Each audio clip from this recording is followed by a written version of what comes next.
Hey, y'all, my name is Devaldis, and I'm a grateful ad infinitum alcoholic. And my gratitude got legs on it, and my prayer life got legs on it. Uh, and I act like I want to be sober, right? Uh, Christian, thank you for your service. Karen, thank you for allowing God to use you to ask me come out and share my experience, strength, and hope. I'm nervous, super nervous, and I realize that's God shaking the truth out of me, right? Because I got to get honest, right? Like I get honest. I'm at my best when I'm with y'all, but when I got to talk about me, I get nervous, right? Because I don't know what's gonna come out my mouth, and I don't know how God gonna use me, and so everything that I say will not be held against me in contempt in court, right? So I don't know what I'm about to say. So let me get a quiet time so the God of my understanding can stand up and Devaldis have a seat in the trunk.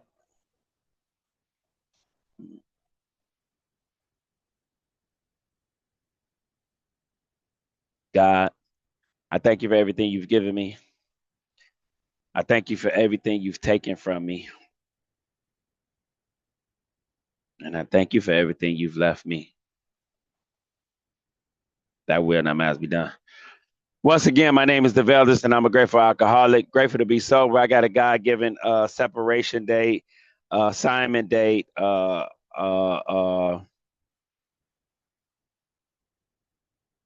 abandon date of November 28, 2018. And for that, I'm forever grateful. I have a sponsor who has a sponsor. My sponsor's name is Ralph White. His sponsor's name is Bob B. And I take men through the book when they allow me, right? I got a home group, AA Breakfast Club. I'm a member of the Drunk Squad, and I'm in the center of this thing. I chair 3 meetings a week. One is a workshop on Drop the Rock. That is my juice. That is my jam. I live in 110, 6, and 7. Right? I live in 110, 6, and 7. And I say that because I hear people say, oh, 10, 11, 12, but 1, 6, and 110, 6, and 7 is me watching. 6 and 7 is me getting enough pain to get surrendered so God can remove. Right. I don't work on my character defects. I just keep living. Right. I can't fix me. I tried to fix me for a long time. Right. My bright ideas told me a drink was a good idea. So I can't rely on my thinking. I don't rely on my thinking, but I get a daily reprieve. Right. I get some serenity, some serenity. Ain't this mean called serenity improvement? I need some serenity improvement because I'm all over the place, all over the time. I can be without this power. And I'm going to talk a lot about this power, right? Because I know who got me sober and I know who keeps me sober, right? But I some stuff in between that I got to do to stay connected with this power. And it took me a long, long time to get to y'all. The hardest step is the doorstep. Right. And then when I get to the doorstep, I come all the way in and I sit all the way down and I got some gorilla glue and glued my ass to the seat. Right. And I got ready. And I didn't know what that thing was gonna look like when I first came around, right? But before I got here, man, sidebar, something going on with my voice, so my voice is scratchy, is scratch. I don't know what it's doing, right? So God gonna use my voice as he see fit, right? So before I came up in here, man, I come up in a 2 parent home.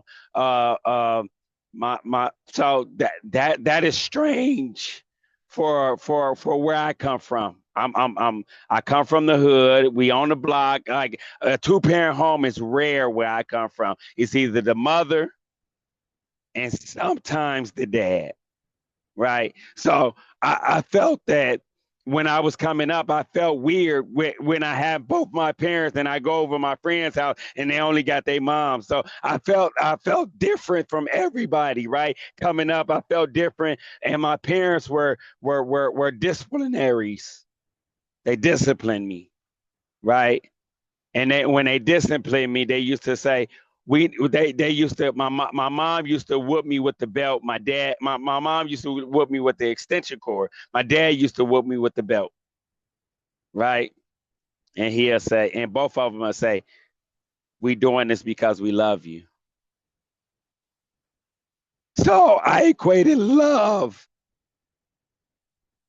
to getting that ass tore off. Why you think I drank so long? Right, I drank so long because I thought alcohol loved me, right? And it beat me. So that was normal for me. It was normal for me to get broke off, to get beat down, and I stay, right? So coming up in a two-parent home, my dad was the army dude. He didn't play, right? And he used to say stuff like, men don't cry. Crying is for girls. And he'll whoop me. He also say, I don't get mad, I get even. Right. But I seen this dude mad all the time, right? Like, but I see him get even too. Right. So two things can be true at the same time. And my mother used to say, uh, answer the door and tell them I'm not here.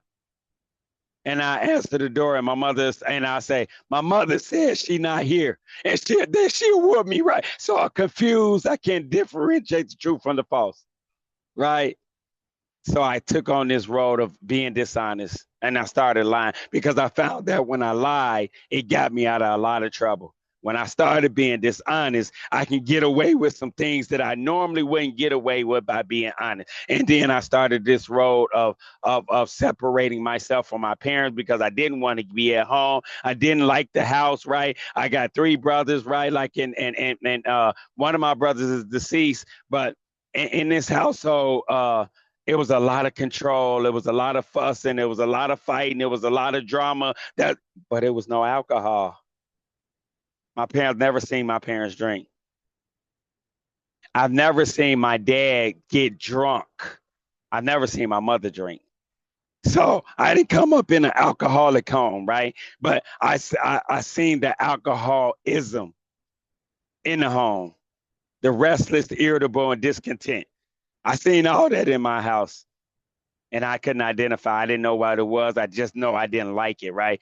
But I gravitated toward that type of life. So moving forward, I go to high school, and in high school, my I was a basketball star.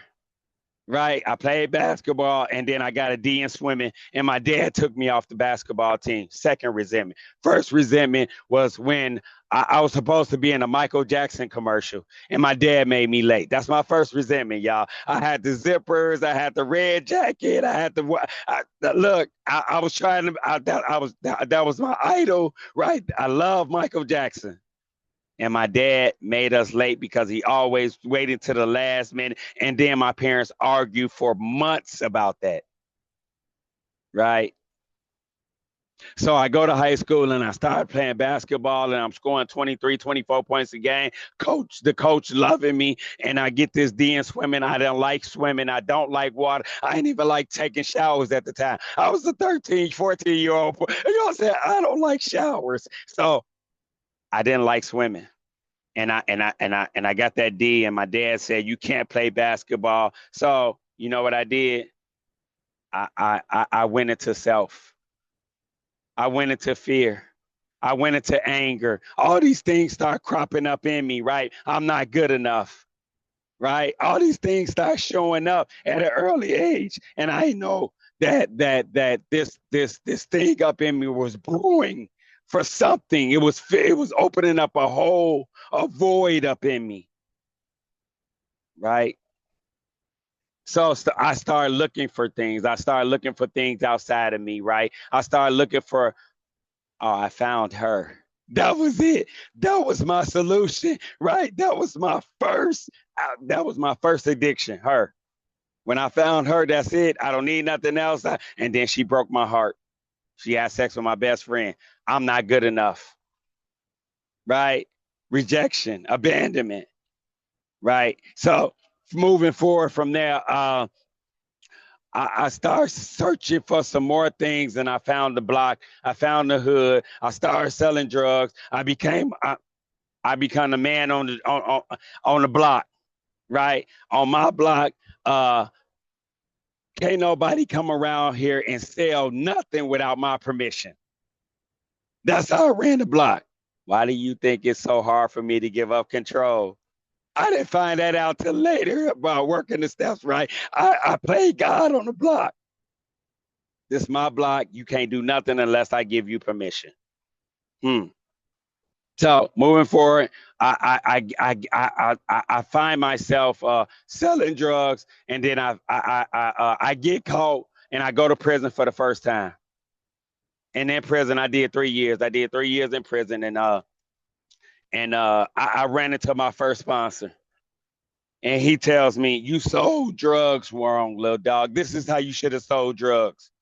So I took his suggestion and I got 3 more years in prison, right? Like, so that was my first sponsor, right? Like, so if you want what we have, not willing to go to any length to get it, then you're ready to take certain steps. I wanted what he had, right? He told me, gave me a solution, and I applied it in my life, and I got what he got. Sound like the program, right? I got exactly what he got. Back in there with him. So I run into y'all my second. I started drinking when I was 19. My first drink was a drunk. My last drink was a drunk. I chased the feeling. I was feeling this void, right? This void needed to be filled, this thirst. And every time I drank, I got thirstier. Mm. So my drinking led me to prison again, and my drugging led me to prison again. And I get back in prison, and I found y'all. I get introduced to the Fellowship of Alcoholics Anonymous. They bringing the program into the prison, right? And I ain't hear nothing y'all said. When they offered it to me, they said, "Does anybody up in here have an alcohol or drug problem?" I said, "I don't. I don't. It comes with a time cut." Oh, I can get out early. I got a problem. Right? Hmm. I did it for the wrong reason. But I didn't know that y'all was planting the seed. Y'all was putting the seed in me. And I didn't know if that seed was going to grow. I didn't know if it was going to blossom. I didn't know what was going to come out of that seed, right? But looking back, I'm grateful for that seed that was planted because I had somewhere to go, right? So my drinking carried on, and I'm gonna bring you to this time. I started frequenting uh treatment facilities, psych wards, recovery homes. I started visiting these places, right? In and out. I get sober 2, 3 months, I get a bright idea. I get sober 4 or 5 months, I get a bright idea. This time gonna be different. Last time wasn't that bad. If I just get the girl, the clothes, the things, I'll be okay. I don't need y'all no more. That was a vicious cycle that I was in, right? I got the wrong job, right? I'm looking for the solution on the outside. But I found out this time that it's an inside job, right? I had to go deep down within. I had to get down to the cause and condition. But so I hate that my voice is messed up, y'all. So I meet y'all. I start going to these treatment facilities, and in these treatment facilities, I started hearing y'all, but I wasn't applying. I started showing up at meetings, right? Right. And all the while, I got a reservation. When I get everything, I'm gonna drink again. I had that reservation every time I came around. So I'm a figure outer, y'all. I've been in and out the program over 10 times, right? In and out, in and out, right? And this time around, I'm driving on the expressway, 70 miles an hour. My tire rim come off my car. And as opposed to putting it back on my car, I put it inside my car and proceed to drive on my brakes. I got $10 in my pocket and I'm chasing. I need one more. I need one more. I need to get one in me. I drank no matter what, y'all. I drank no matter what. And I come around here and I find that we don't drink no matter what. Damn, that's a turnaround. That's a transformation, right? So my transmission shot from underneath my car. This was November 27, 2018. My transmission shot from underneath my car. Window of opportunity, right? Grace, grace. met my circumstances. So I go through this window of opportunity, and something came over me and said, go back to them people. Go back to that treatment facility.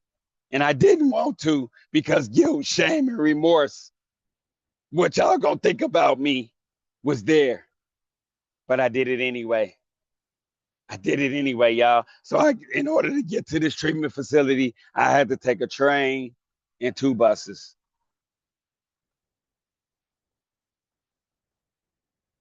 My first admission of honesty, y'all. I go up to the train, the lady that was on the train station, in Chicago, fare is $2.50, sir. You cannot get on this train without $2.50. Grace showed up.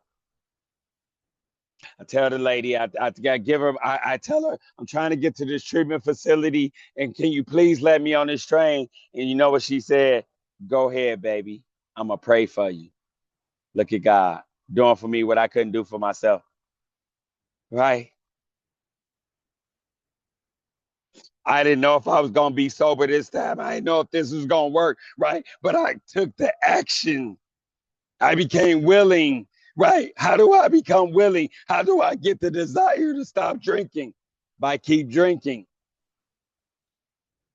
I'm humbled by the terrific beating administered by alcohol. It beats me to a state of willingness. It beats me to a state of desperation. And I needed that desperation when I came around here because all my scorecard read 0. All bets were off. I had no more ideas. I was out of ideas, y'all. So I go to the first bus and I tell dude the same thing, right? I tell him I'm trying to get to this treatment facility. He let me on, but it's the third bus that always brings a tear to my eye. I tell him, I say, I'm going to this treatment facility. I need help. Can you please let me on this bus? He said, where you going? I tell him the treatment facility. He said, you know what, little dog, I'm going to drop you off right in front of the place. Look at God. Right? God always put the right people at the right time in the right place. Throughout this journey, God always put the right people at the right time in the right place. So I get to that treatment facility as opposed to becoming a counselor. Y'all, if you know, you know. I became a counselor every time I came up in this treatment facility. I know what y'all need to do for y'all, and I'm not doing it for myself, right? As opposed to becoming a counselor, I become the client this time. As opposed to saying, I know, but anybody suffer from, I know, but what I knew came out my butt. I didn't know nothing about this way of life. I didn't know nothing about what y'all was doing. I didn't know nothing. And I started saying yes and okay. Those are powerful words that I live by today when it comes to the rooms, the fellowship, the program, sponsorship, helping others, right? Yes and okay. I started applying that yes and okay.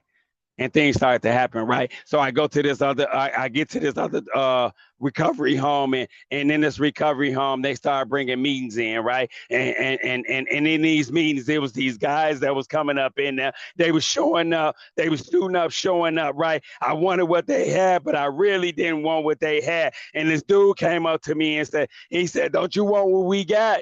I said, no. He said, do you want what you got? I said, no. He put it on the line. There's no door number 3, y'all. Either go on the bitter end, living life as I was living it, or pick up this spiritual kit of tools laid at my feet. Which one I'm going to do? Weigh it on the scale. So I picked up this kit of spiritual tools. I get this sponsor, and my first sponsor said, instead of telling God how big your problems, I tell your problems how big your God is. So I started talking to my problems, right? I started telling my problems. I got an awesome, amazing God that's going to do for me what I can't do for myself, right? And I started showing up at these meetings, and I started seeing these members doing service, stacking chairs, making coffee, bringing up big books. I think one of them on here now. I thank God for this member that showed me how to walk this path of service before I even took the steps. I fell in love with the fellowship before I fell in love with that big ass big book. Too many words. I'm not a wordsmith. I don't like reading. I don't like book reports. Give me some math. I'm a mathematician in this way of life. In this way of life. Devaldis minus Devaldis equals God, equals the fellowship. When I get rid of me, I got to die to self. I got to let go of everything I think I know. Because what I knew damn near killed me. Right? So I started showing up at these meetings, and my step one already happened, y'all. And then y'all told me to get a God of your own understanding. What does that look like? If you ain't got a God of your own understanding, this is what I want you to do. Let's go God shopping. We get to go God shopping around here, y'all. Right? I get to get a God of my own understanding. So I get my shopping cart out and I put a little love up in there. I put a little understanding in the shopping cart, right? I put a little forgiveness up in the shop because I know I need to be loved. I know I need to be forgiven, right? Because I'm beating myself up. I'm a piece of crap and I'm the pamper to put it in. That's how I talk to myself. But I had a forgiving, awesome, amazing God, right? But the thing about the shopping cart, guess what? It's not about the shopping cart. It's about the God that goes before me. I keep God in the forefront, right? And in this fellowship, y'all showed me that God works. I seen it in y'all. I seen the power working in y'all. I wanted it. Y'all was laughing, y'all was joking, y'all was smiling. Y'all wanted that because wasn't nothing funny when I came around here. I had nothing to laugh at. I burnt my life to the ground. Thank God for the fellowship. I'm going to say that again. Thank God for the fellowship. But the fellowship ain't all. The fellowship is the fellowship. The program is in the book. I got to take these steps, y'all. I can make a ton of meetings and remain the same person. I can make a ton of meetings and don't change. The steps bring about the change. So I start taking these steps and I make a decision, right? And it is decision making. What is this decision? Do I want to keep doing what I'm doing or do I want to get what y'all getting, right? Step 3 for me was the turning point. I did my step 3 with my sponsor. If you know, you know, right? Dunkin' Donuts, 7:00 in the morning, on our knees, saying the third step prayer, power filled. I didn't want to do it. I didn't want to hold hands. I don't like dudes. I don't do that. I don't like God. I did it anyway. You know why I did it? Because I was desperate. I was willing to go to any length. I was putting the action behind my willingness, right? And then that took me to some places that I didn't know that I was going, right? So I'm in this treatment facility and it's over 300 people up in here. Pandemic hit. I'm moving forward, y'all. I made the beginning all change. I made the beginning all 12 steps. It's done. They done like the clock on the wall. I'm never ending. It's never done. I'm still taking the steps. I'm still making the beginning. I'm still going around and around, taking the steps. So they asked me, they said the pandemic hit, and they said you cannot have no visits and you can't go nowhere. But can you chair 3 meetings a week? What an order. I can't go through with it. That's too much for me. I ain't doing that. Y'all telling me y'all put me in a prison, right? I don't want to do that. God always put the right people at the right place at the right time. My best friend at that time, he said, he came up to me, he heard me ranting and raving, and he said, simple words, it ain't about you, dog. I've been living that way ever since. This thing ain't about me. It's about helping others. It's about giving away what was so freely given to me. And it's my pleasure to do so, right? I didn't know that God was going to, I had something to offer. I thought I had nothing to offer when I came around here. But God had placed this, y'all had placed this, right? He used y'all. He strategically used y'all to place something inside of me and activate it. It started off as a spark. The steps waved, they fanned the flame. I've been on fire ever since. I cannot stop helping others. I cannot stop giving away what was so freely given to me. The program of Alcoholics Anonymous changed my entire life. I came up in here, my parents used to say, "You're an embarrassment. You're an embarrassment." That's what my mother used to say.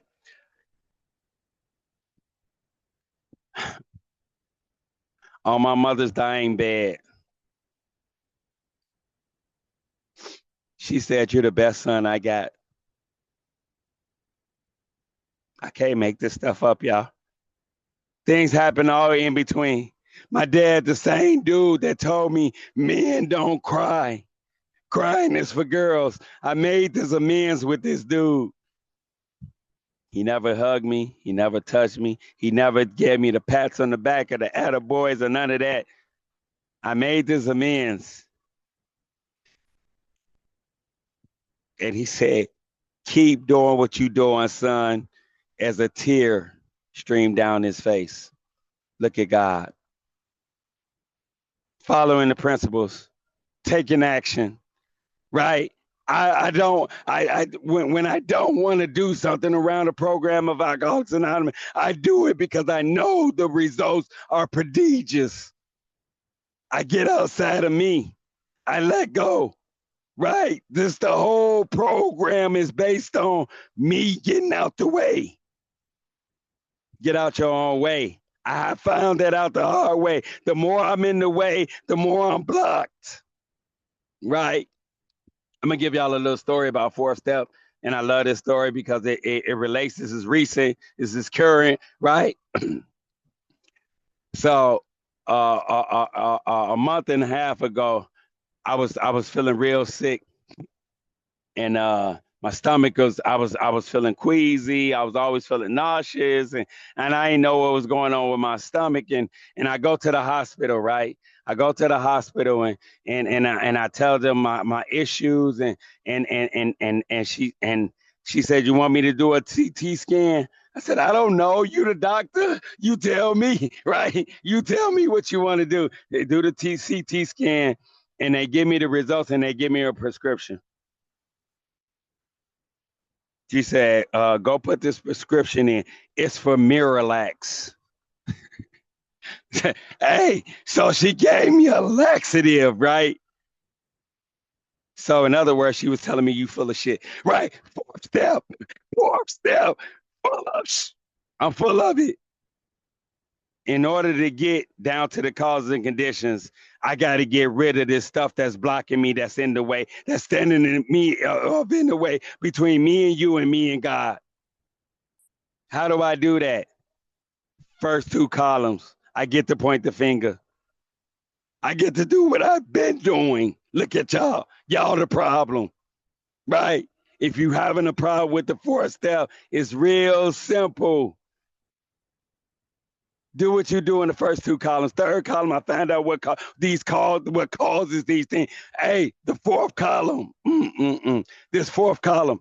The fourth column makes the second column a whole lie. Because I'm seeing it from a new aspect. I'm seeing it with new pair of eyes. I'm seeing it from a different perspective. I leave these other people out entirely, right? Finding out what I did, where I went wrong, where I am at to blame. I get to look at me. I get to put the magnifying glass down and look and pick up a mirror. I replace it with a mirror, y'all. That's this process. I don't want to do a fifth step. Snitches get stitches. I don't want to tell on myself. I don't want to. That ain't what we do around. That ain't where I'm from. That ain't what we do. But I found that when I told on this dude that's sitting right here, I got free. I got free. This whole process has been an entire journey for me. I've lost both my parents, right? I've been able to show up when they got sick.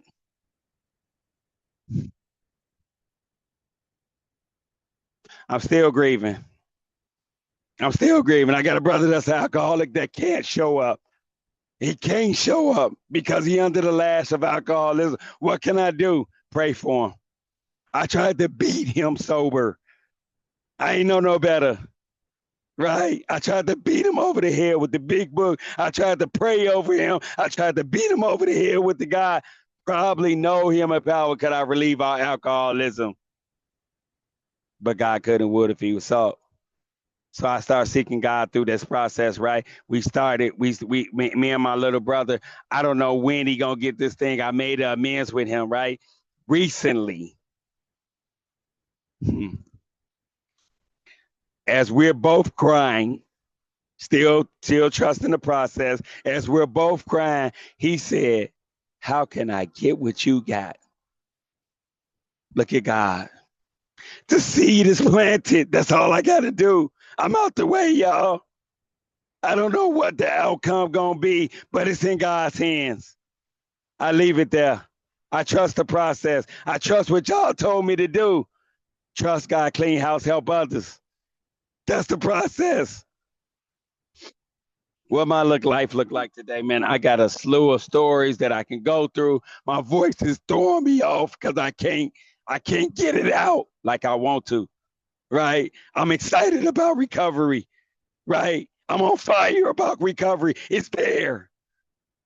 And I love it. I love this fire that's been in my bones, and I can't shut it up. I get really excited about trying to carry the message. What my life looked like today, man. When I got sober, I started driving for Lyft, right? And I started making these meetings, and I started showing up at these meetings, and I seen a lady on a bus stop, one of them cold Chicago nights. I mean days. I service work. I seen y'all, Cisco. I seen you. I seen you doing service work. It got in my spirit somehow by watching. I do a lot of ear hustling and a lot of eye hustling. And I apply these principles in all of my affairs. And my life began to change. I see her on the bus stop and I'm driving past and I see her. I don't know her. I don't know her name. I just know she make means. Right? Older lady. I turn around. Some say, turn around and get her. I follow that still small voice today, y'all. I follow that. I turn around and get her, right? And she said, oh my God, thank you so much. I remember, what's your name? I see you in the meetings. And I said, I see you too. And we get to talking. And she say, my husband works for the city of Chicago. I can get you a job. She don't know nothing about me. She don't know I got my CDL. Right? Her husband was a driver for the city. She called him up. Tell me what to do. I follow the suggestions. All suggestions are free. They only cost when I don't take them. I follow these suggestions step by step. I got a job at the city, all because I show up, all because of service, all because I listen to this voice that's in me. What y'all put in me, y'all put this voice in me. Be of service, living usefully, walking humbly under the grace of God. That's what we do around here. So I work for that job. I work for the city of Chicago. I'm drive the garbage truck and I plow the snow. That's what I was doing, right? I run into another member who became my girlfriend, and she said, "You need to get on this semi truck." I said, no way. That's too big for me. That's what an order. That's too much for me. I can't go through with it. Right? I do it anyway. I do it anyway. Right? I take some suggestions, y'all. I took that suggestion and I ain't looked back.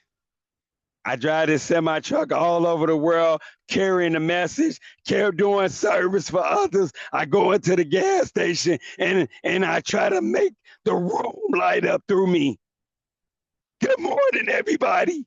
Have a great day. Thank you for making the coffee for me. Right? I don't know how I would survive today without this coffee. You did an excellent job on making the coffee.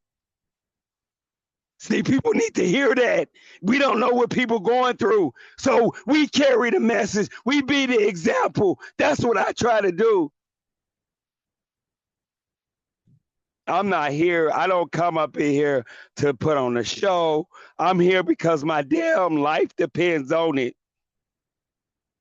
Constant thought of others. Who can I help? How can I be of service? What do I need to do? When I see the need, I be the need. That's what I do around here. I'm in another fellowship and I know it's an outside issue. I'm not going to name it, but my sponsor says I got to give up all hope on having a better past. My ideas didn't work. They did not work. I try to put some hope in having a bright idea and I apply it in my life and I get some pain. I have not been perfect around the roads of Alcoholics Anonymous. I've been falling down. I've been scraping my knees, bloody knuckles, right? But guess what? I find that through this process of falling down, when I fall down, I get the lesson. When I get back up, I get the blessing of change, the blessing of hope, the blessing of helping others with my frailties, with my flaws. These things that I suffer from is going to help somebody. Somebody coming behind me or somebody in front of me needs to hear how I came out of what I went through. Tell your story. That's what my sponsor say.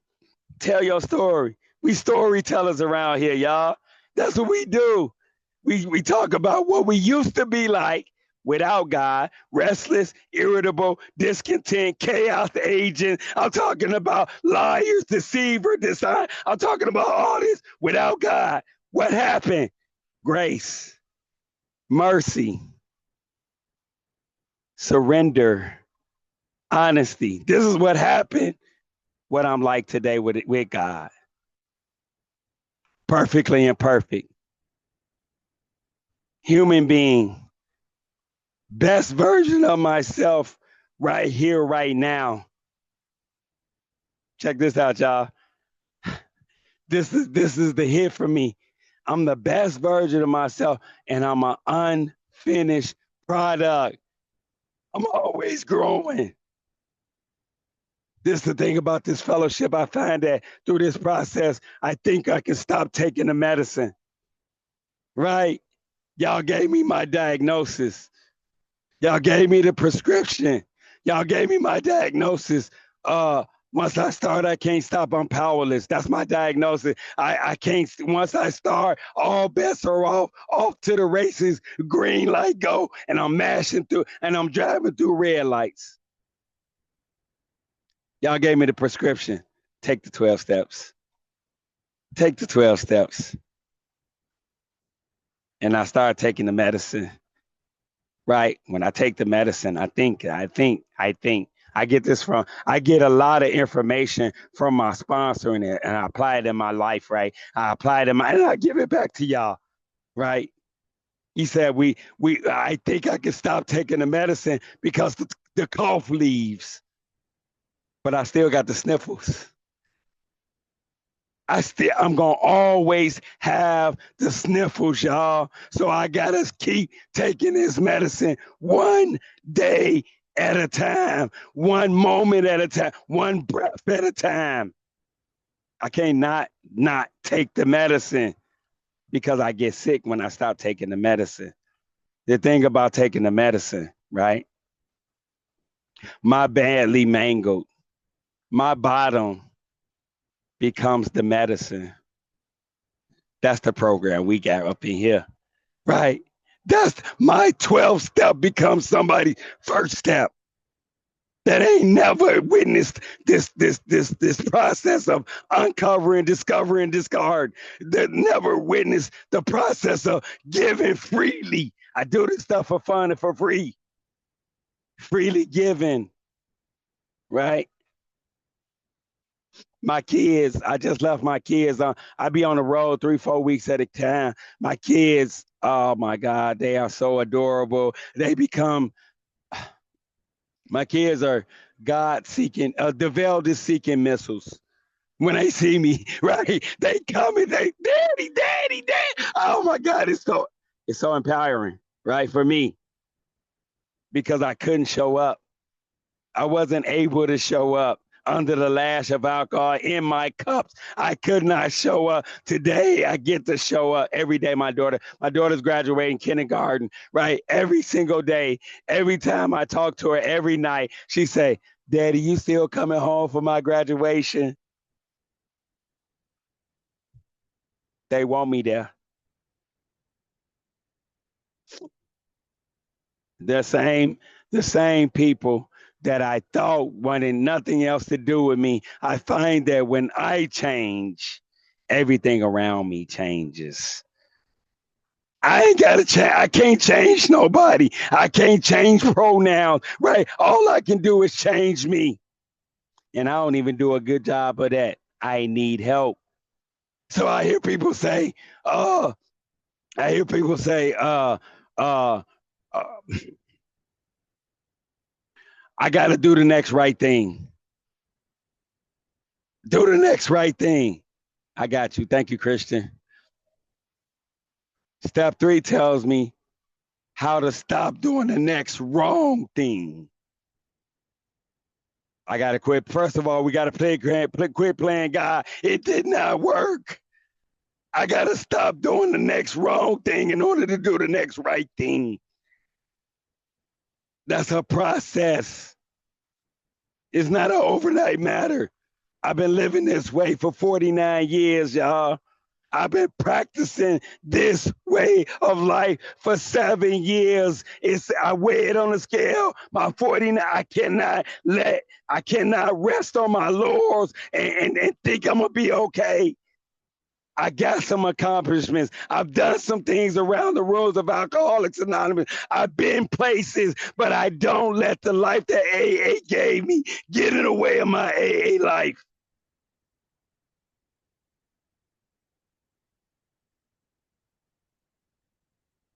I didn't sign up for this, y'all. I didn't know God was leading me to these places and to these rooms to do what he want me to do. I just show up. I become Willie, and I put the action. This thing is about willingness and action. I can talk a good game with the tongue in my mouth. What am I doing with the tongue in my shoe? My audio matches my video today. I remember when I turned 7, my sponsor was like, my sponsor don't tell me what to do. He not that finger in your face type of sponsor.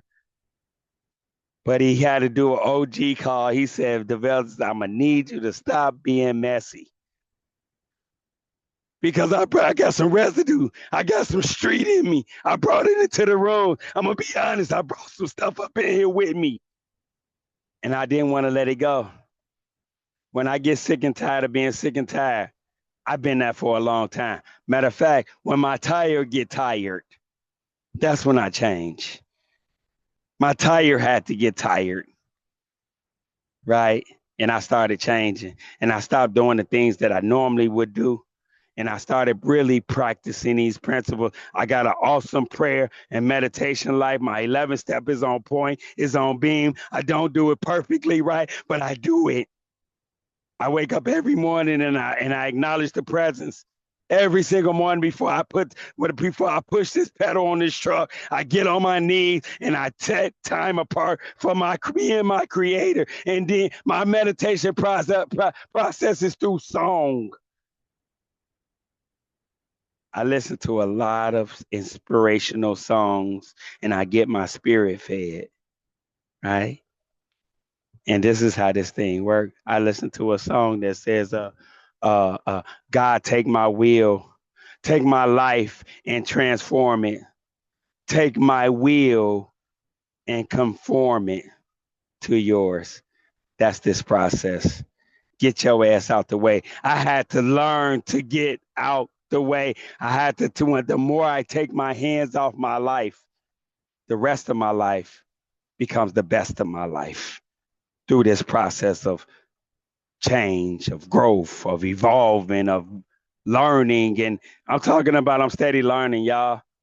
I know I found out through this process that everything that I knew or know is wrong. I get a new pair of glasses. I get a new way of thinking. I get a new way of being. And it's by doing that I be.